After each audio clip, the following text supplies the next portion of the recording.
बूढ़े बैल का उपदेश। अगर ये 3 बातें जान गए तो औलाद पर कभी संकट नहीं आएगा। कहते हैं कि एक बार एक बूढ़े बैल ने ऐसी 3 बातें बताई जिन्हें जिसने भी अपने जीवन में अपना लिया, उसके घर से संकट, गरीबी और दुःख धीरे-धीरे दूर हो गए। आज की यह कथा केवल एक कहानी नहीं बल्कि जीवन को सही दिशा देने वाली प्रेरणा है। आइए बिना समय गँवाए इस भावपूर्ण कथा की शुरुआत करते हैं। एक छोटे से गाँव में दीनदयाल नाम के एक विद्वान और धर्मपरायण पंडित रहते थे।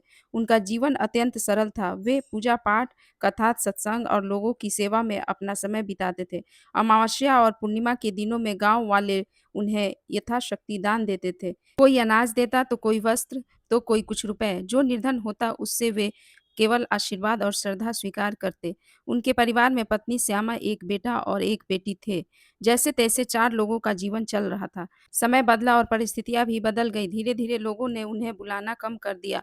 अब न कथा का निमंत्रण आता था, न दान मिलता था। कई बार वे खाली झोला लेकर घर लौट आते। एक दिन उनकी पत्नी श्यामा ने विनम्रता से कहा कि राज्य के राजा बड़ी दानी हैं। यदि उनसे सहायता माँगी जाए तो शायद कोई काम मिल जाए। लेकिन पंडित जी को डर था कि कहीं राजा के दरबार में उनका अपमान न हो जाए। कुछ समय बाद पूर्णिमा के दिन वे एक पुराने यजमान के घर दान लेने पहुँचे। वहाँ पता चला कि एक बार किसी दूसरे पंडित को दान दे दिया गया है। निराश होकर वे लौटने लगे, तभी ठाकुर की पत्नी ने उन्हें खाली हाथ लौटाना उचित न समझा और आटा, दाल, चावल, घी और कुछ सब्जियाँ उनके झोले में रखवा दी। पंडित जी ने भगवान का धन्यवाद करते हुए घर की ओर चल पड़े। रास्ते में उनकी मुलाकात श्यामू से हुई, जिसे उन्होंने बरसों पहले जड़ी-बूटी देकर ठीक किया था। श्यामू अब शहर में पान की दुकान चलाता था। उसने पंडित जी को सम्मानपूर्वक अपनी साइकिल पर बैठाया और शहर में किसी व्यापारी से नौकरी दिलवाने का वचन दिया। पंडित जी को पहली बार लगा कि शायद अब उनके परिवार के अच्छे दिन आने वाले हैं। अगले ही दिन वे शहर पहुंचे, लेकिन एक के बाद एक व्यापारी ने उन्हें यह कहकर मना कर दिया कि उन्हें अनुभव वाला व्यक्ति चाहिए। शाम तक पंडित जी पूरी तरह निराश हो चुके थे। उन्हें अपने भूखे बच्चों की चिंता सताने लगी। यह देखकर श्यामू उन्हें राशन की दुकान पर ले गया और कई दिनों का आवश्यक सामान खरीद कर उनके हाथ में रख दिया। पंडित जी की आंखें नम हो गई। उन्होंने श्यामू को आशीर्वाद दिया और भारी मन से घर लौट आए। उधर रात भर जागने के बाद उसकी पत्नी श्यामा ने माँ दुर्गा के मंदिर में जाकर अपने दुख सुनाए। उसने आँसुओं से भरी आँखों से कहा, यदि आज भी उनकी सुनवाई न हुई तो वह पूजा करना छोड़ देगी। दिन भर उसने बच्चों की देखभाल की, लेकिन स्वयं भूखी रही और मन ही मन भगवान से प्रार्थना करती रही। रात गहराई तो श्यामा को एक अद्भुत स्वप्न दिखाई दिया। उसने देखा कि लाल वस्त्र धारण किए आभूषणों से अलंकृत एक तेजस्वी दिव्य स्त्री उसके सामने खड़ी है। उनके चेहरे पर करुणा और मातृत्व झलक रहा था। श्यामा ने काँपते हुए पूछा, माता आप कौन हैं?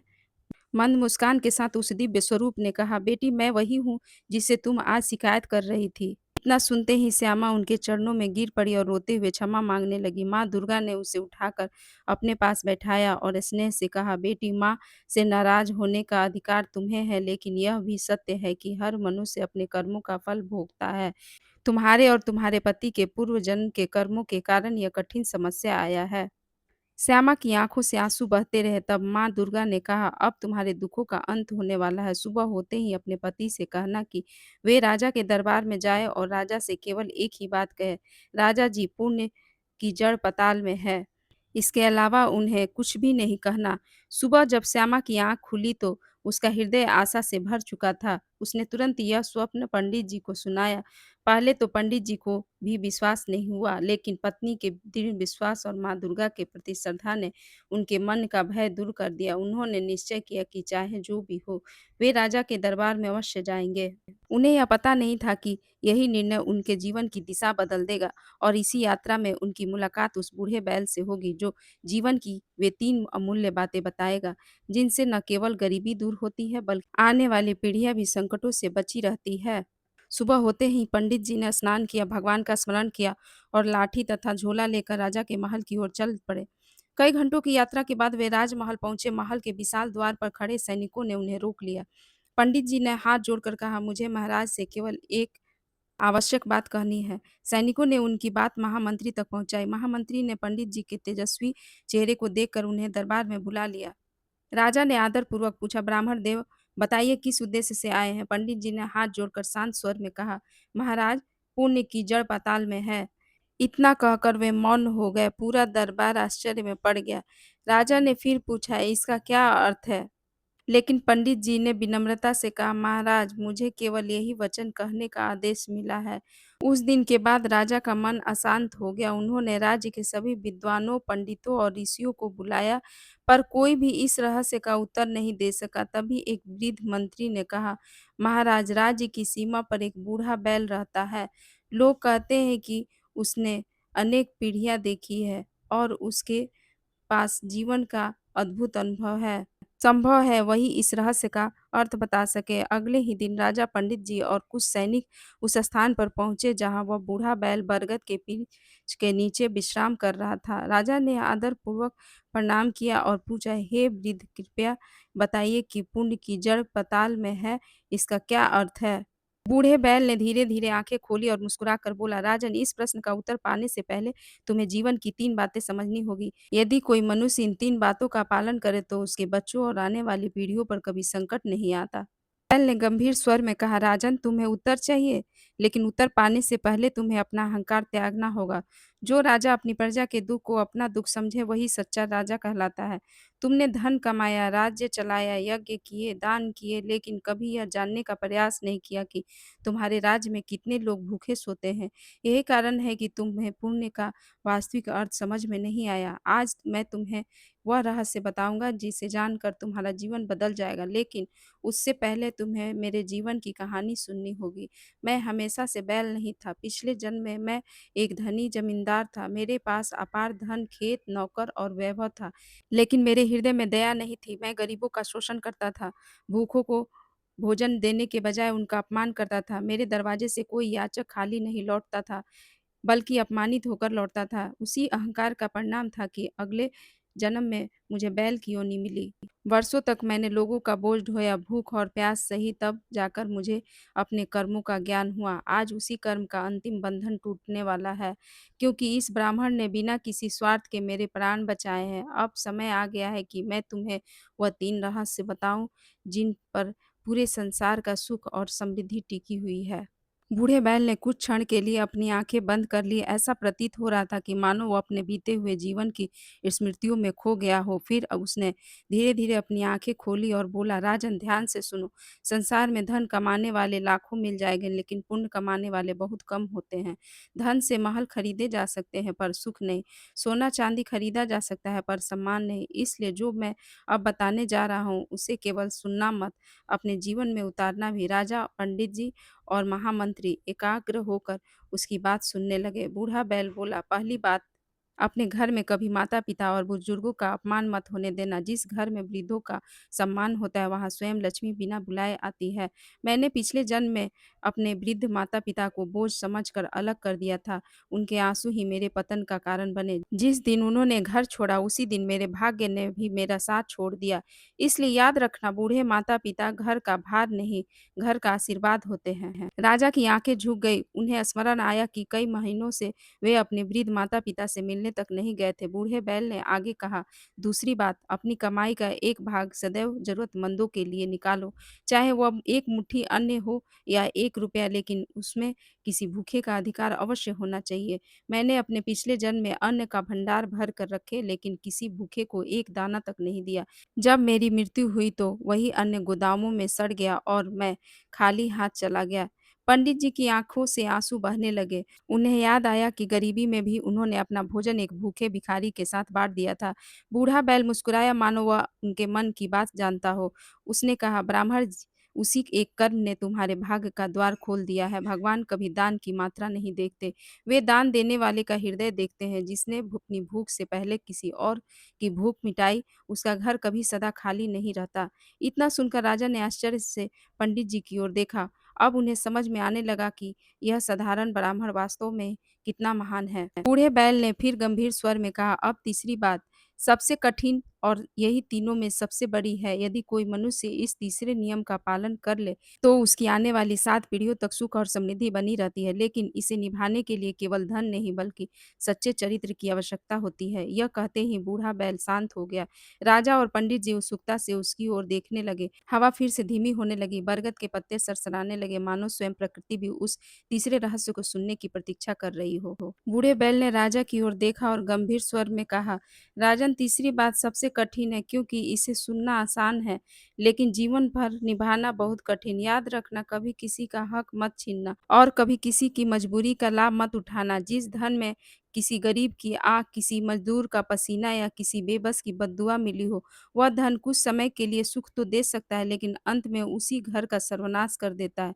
मैंने अपने पिछले जन्म में यही सबसे बड़ा पाप किया था। मैं गरीब किसानों से उनकी जमीन छीन लेता था, कर्ज के नाम पर उनका सब कुछ अपने नाम कर लेता था।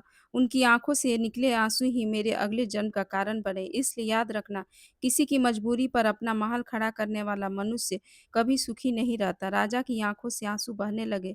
उन्हें अपने जीवन की कई घटनाएँ याद आने लगी। उन्होंने काँपते हुए स्वर में कहा, हे दिव्य आत्मा, आज आपने मेरी आँखें खोल दी। मैंने भी कई बार अपने अधिकारियों की बातों पर विश्वास करके प्रजा की पीड़ा को अनदेखा किया। मैं स्वयं को धर्मात्मा समझता रहा, लेकिन आज समझ में आया कि सच्चा धर्म प्रजा के आंसू पोंछने में है। बूढ़े बैल ने मुस्कुराकर कहा, राजन, गलती करना पाप नहीं है, गलती को समझकर भी न बदलना सबसे बड़ा पाप है। यदि आज से तुम अपनी प्रजा को अपना परिवार मान लोगे, तो तुम्हारा राज्य वर्षों तक सुखी रहेगा। इतना कहकर बूढ़े बैल ने पंडित जी की ओर देखा और बोला, ब्राह्मण, तुम्हारी परीक्षा अब समाप्त हुई। ने गरीबी में भी धर्म नहीं छोड़ा, भूखे रहकर भी किसी भूखे को भोजन दिया, अपमान सहकर भी किसी से द्वेष नहीं किया। यही कारण है कि ईश्वर ने तुम्हें इस कार्य के लिए चुना। अचानक पूरे वातावरण में एक दिव्य प्रकाश फैल गया। बरगद का वृक्ष मानो स्वर्णिम आभा से चमक उठा। राजा, पंडित जी और महामंत्री विस्मय से उस दृश्य को देखने लगे। बूढ़े बैल का शरीर धीरे धीरे प्रकाश में बदलने लगा। कुछ ही क्षणों में उनके स्थान पर एक तेजस्वी दिव्य पुरुष खड़े दिखाई दिए। उनके मस्तक पर दिव्य तेज था और शरीर से अद्भुत प्रकाश निकल रहा था। उन्होंने कहा, मैं कोई साधारण बैल नहीं था। पूर्व जन्म के कर्मों के कारण मुझे यह योनि मिली थी। भगवान ने कहा था कि जब कोई निस्वार्थ ब्राह्मण बिना किसी स्वार्थ के मेरे प्राण बचाएगा और मैं धर्म का यह ज्ञान किसी योग्य राजा को दूंगा, तभी मुझे मुक्ति मिलेगी। आज वह समय आ गया है। इतना कहते ही आकाश से पुष्पों की वर्षा होने लगी। चारों ओर शंखनाद गूंज उठा। राजा और पंडित जी ने हाथ जोड़कर उस दिव्य पुरुष को प्रणाम किया। अगले ही क्षण वह दिव्य प्रकाश आकाश में विलीन हो गया। कुछ देर तक वहां गहरा मौन छाया रहा। फिर राजा ने पंडित जी का हाथ पकड़कर कहा, आज से आप केवल एक ब्राह्मण नहीं, बल्कि इस राज्य के धर्म गुरु हैं। आपकी जैसी आत्मा का सम्मान करना मेरा कर्तव्य है। आज से आपको राजपुरोहित का पद दिया जाता है। आपके परिवार के रहने के लिए नया घर, खेती के लिए उपजाऊ भूमि, जीवन भर का सम्मान और मासिक वेतन राज्य की ओर से दिया जाएगा। पंडित जी की आंखों से आंसू बह निकले। उन्होंने आकाश की ओर देखकर धीरे से कहा, हे माँ दुर्गा, आपकी कृपा के बिना यह सब संभव नहीं था। उनकी आंखों के सामने अपनी पत्नी श्यामा, बेटा माधव और बेटी गौरी को के मुस्कुराते चेहरे घूमने लगे। वर्षों के बाद उन्हें लगा कि उनके बच्चों की भूख और पत्नी के आंसू अब समाप्त होने वाले हैं। राजा उसी समय पंडित जी को अपने साथ राजमहल ले आए। पूरे नगर में घोषणा करवा दी कि आज से राज्य में कोई भी गरीब, भूखा और असहाय व्यक्ति बिना सहायता के नहीं रहेगा। राजकोष से अन्न भंडार खोले गए और आदेश दिया गया कि प्रतिदिन जरूरतमंदों को निःशुल्क भोजन कराया जाए। राजा ने अपने मंत्रियों से कहा, आज तक हमने केवल कर वसूले हैं, अब समय आ गया है कि प्रजा का ऋण भी चुकाया जाए। यह समाचार पूरे राज्य में आग की तरफ फैल गया। उधर गांव में श्यामा अपनी पति की चिंता में मंदिर में बैठी माँ दुर्गा का नाम जप रही थी। तभी महल के कुछ सैनिक गांव पहुंचे। सैनिकों को देखकर पूरा गांव घबरा गया। लोगों को लगा कि शायद पंडित जी से कोई भूल हो गई है और उन्हें दंड दिया गया है। लेकिन जैसे ही सैनिक पंडित जी के घर पहुंचे, उन्होंने आदरपूर्वक श्यामा को प्रणाम किया और कहा, माता जी, आपको तुरंत राजमहल चलना होगा। महाराज ने आपको सम्मान सहित बुलाया है। यह सुनकर श्यामा घबरा गई। उसने कांपते हुए पूछा, मेरे पति कुशल तो हैं? सैनिक मुस्कुराकर बोले, आज आपके पति ने पूरे राज्य का सम्मान बढ़ाया है। महाराज स्वयं उनका आदर करते हैं। कुछ ही देर बाद एक सुंदर रथ श्यामा, माधव और गौरी को लेकर राजमहल की ओर चल पड़ा। जब वे महल पहुंचे तो सामने का दृश्य देखकर उनकी आंखें आश्चर्य से फैल गई। राज दरबार फूलों से सजा हुआ था। स्वयं राजा द्वार पर खड़े होकर उनकी प्रतीक्षा कर रहे थे। जैसे ही श्यामा रथ से उतरी, राजा ने आगे बढ़कर उनका सम्मान किया और कहा, माता, आपने ऐसे धर्मात्मा पुरुष का साथ दिया जिसने हमें सच्चे धर्म का मार्ग दिखाया। आज से आप इस राज्य की राजमाता के समान पूजनीय है। श्यामा की आंखों से आंसू बहने लगे। उसने सामने खड़े पंडित जी को देखा। वर्षों बाद उनके चेहरे पर सच्ची मुस्कान थी। दोनों की आंखें मिली तो बिना कुछ कहे ही सब कुछ समझ गए। यह वही दिन था जिसका वे बरसों से इंतजार कर रहे थे। राजा ने पूरे दरबार के सामने पंडित जी को स्वर्णमाला पहनाई, रेशमी वस्त्र भेंट किए और राजपुरोहित के आसन पर बैठाया। फिर उन्होंने ऊंचे स्वर में कहा, आज से इस राज्य में किसी मनुष्य का सम्मान उनके धन से नहीं बल्कि उनके चरित्र और कर्मों से होगा। उसी समय पंडित जी ने हाथ जोड़कर विनम्रता से कहा, महाराज, यदि आप वास्तव में मुझे सम्मान देना चाहते हैं तो मुझसे एक वचन दीजिए। राजा ने कहा, मांगिए ब्राह्मण देव, आज आपको कोई भी बात मना नहीं होगी। पंडित जी बोले, राजन, राज्य में कोई भी वृद्ध माता पिता अकेले न रहे, कोई भी भूखा सोने न पाए और किसी गरीब के साथ अन्याय न हो। यदि आप यह प्रण लें तो यही मेरे लिए सबसे बड़ा पुरस्कार होगा। राजा ने उसी क्षण अपना मुकुट उतारकर भगवान के चरणों में रखा और प्रतिज्ञा की, जब तक मेरे प्राण हैं मैं इस वचन का पालन करूंगा। उसी समय ऐसा लगा मानो आकाश से एक दिव्य प्रकाश धरती पर उतरा हो। मंदिरों की घंटियां अपने आप बजने लगी। महल के ऊपर सफ़ेद हंसों का एक झुंड चक्कर लगाने लगा। पंडित जी ने मन ही मन समझ लिया कि यह सब माँ दुर्गा और उस दिव्य बूढ़े बैल का आशीर्वाद है। उनके जीवन का अंधकार समाप्त हो चुका था, लेकिन अभी भगवान उन्हें एक ऐसा अंतिम चमत्कार दिखाने वाले थे जिसे देखकर पूरा राज्य जीवन भर याद रखने वाला था। राजा की प्रतिज्ञा पूरी होते ही पूरे राज्य दरबार में एक अद्भुत सुगंध फैल गई। किसी ने फूल नहीं बिखेरे थे, फिर भी ऐसा प्रतीत हो रहा था मानो स्वर्ग से पुष्पों की वर्षा हो रही हो। उसी समय महल के प्राचीन मंदिर की घंटियां अपने आप बजने लगी। दरबार में उपस्थित सभी लोग आश्चर्य से इधर उधर देखने लगे। तभी आकाश से एक मधुर दिव्य वाणी सुनाई दी, राजन, आज तुम्हारा राज्य सच्चे धर्म के मार्ग पर चल पड़ा है। जहाँ दया, सेवा और सत्य का वास होता है, वहाँ स्वयं लक्ष्मी और नारायण निवास करते हैं। यह सुनते ही राजा, पंडित जी और समस्त दरबारियों ने भूमि पर दंडवत प्रणाम किया। कुछ ही क्षणों बाद वह दिव्य प्रकाश धीरे धीरे शांत हो गया, लेकिन सभी के हृदय में भक्त का दीपक सदा के लिए जल उठा। राजा ने उसी दिन से पूरे राज्य में नए नियम लागू कर दिए। प्रत्येक गांव में अन्न क्षेत्र खोले गए, जहां कोई भी भूखा व्यक्ति बिना भोजन किए वापस नहीं लौटता था। वृद्ध माता पिता की सेवा करने वाले परिवारों को सम्मानित किया जाने लगा। जिन किसानों पर अत्यधिक कर्ज था, उनका कर्ज माफ कर दिया गया। अनाथ बच्चों की शिक्षा का भार स्वयं राजकोष ने उठा लिया। कुछ ही वर्षों में वह राज्य पूरे देश में धर्म, न्याय और समृद्धि के लिए प्रसिद्ध हो गया।